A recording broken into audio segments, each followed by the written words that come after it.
বাকি 5টা বছর আমি আর আমার বোন আমাদের চাচা চাচির কাছে বড় হই। এই 5 বছরে এমন অনেক কিছু হয়েছে যেগুলো অনেকটাই কষ্টদায়ক ছিল আমাদের জন্য। এই যেমন আমাদের বাবার বাংলাদেশে আসা, আমাদের জন্য একটা সুতাও না নিয়ে আসা, তার ওয়াইফের জন্য লাগেজ ভর্তি জিনিসপত্র আনা। ওই মহিলা এর মধ্যে একটা ছেলে সন্তানের জন্ম দিল এবং আমার বাবার চোখে সে অনেকটাই আদরের হয়ে গেল। আর আমরা 2টা মেয়ে হয়ে গেলাম ফেলনা। আর আমাদের ছোট বোন তো আমাদের মার কাছেই ছিল। এই 5টা বছরে আমাদের মা আমাদেরকে একটা বারের জন্য দেখতে আসেনি। আমাদের নানা ভাই আমাদের মাকে একবারের জন্য আমাদের সামনে আসতে দেয়। এমন না যে আমার মায়ের আরেক জায়গায় বিয়ে হয়ে গেছিল, এমন কিছুই না। আমার নানা ভাই আমার মাকে একটা কসমেটিক্সের দোকান খুলে দেয়। উনি ওনার ব্যবসা নিয়ে ব্যস্ত থাকে। আমাদের 2 বোনের কথা উনি এক পর্যায়ে ভুলেই গেছে। আমরাও আমাদের লেখাপড়া নিয়ে ব্যস্ত হয়ে যাই। তাই এই 5টা বছর আমরা মায়ের সাথে কোনো যোগাযোগই করি না। কিন্তু এর মধ্যে আমরা আমাদের বাবার আসল রূপটা অনেকটাই দেখে ফেলি 2 বোন। উনি ওনার নতুন ছেলেকে নিয়ে এতটাই খুশি ছিল যে উনি ভুলেই গেছিল যে ওনার আরো বাকি 3টা মেয়ে আছে। আর ওই মহিলা তো আমাদের দিকে একটাবার তাকিয়েও দেখতো না।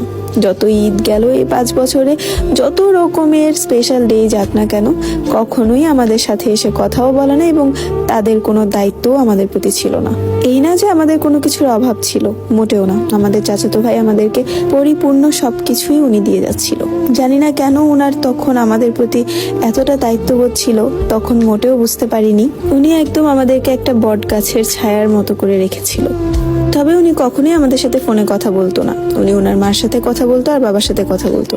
আমাদের প্রয়োজনগুলো ওনার মাই ওনাকে জানাতো আর উনি সেই অনুযায়ী টাকা পয়সা পাঠিয়ে দিত এবং বাহিরের জিনিসপত্র যেগুলো যেমন শ্যাম্পু, সাবান, আরো অনেক রকমের কসমেটিক্স মেয়েদের লাগে, এসব কিছুই উনি পাঠাতো। এর মধ্যে একটা জিনিস তখন আমরা প্রচুর অবাক হয়েছিলাম, যেমন আমাদের যে সৎমা, উনি আমাদের সাথে কোনো কথা তো বলতোই না, তবে আমাদের আর কোনো প্রবলেমও উনি করতো না। আমাদের বিয়ে শাদী নিয়েও কোনো কথা বলতো না, যে নাকি আমার বড় বোনটাকে উঠে পড়ে লাগছিল বিয়ে দেওয়ার জন্য, এই সমস্ত বিষয়ে সে কোনো কথাই বলতো না। আর আমাদের চাচতো ভাই বিদেশে যাওয়ার ঠিক 3-4 মাস পরে আমাদের বাবা একেবারেই বাংলাদেশে চলে আসে। এর মধ্যে আমাদের চাচতো ভাই যখন কানাডা যায় তার 1 মাস পর আমার বাবা একবার আসে। 1 মাস পরে এসে 15 দিন থেকে সে আবারও বাংলাদেশ থেকে চলে যায়।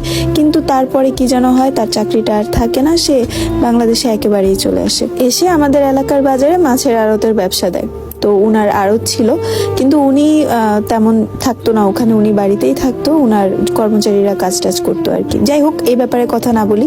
তবে হ্যাঁ, ওরা ভালোভাবেই চলতে পারতো। বিদেশ থেকে চলে এসেছে দেখে যে মানে এই না যে তারা অভাবে ছিল, না, মোটেও না। তারা ভালোভাবেই চলতে পারতো, কারণ আমার বাবার ব্যবসা ছিল। তবে আমাদের কোনো খোঁজ খবর সে নিত না।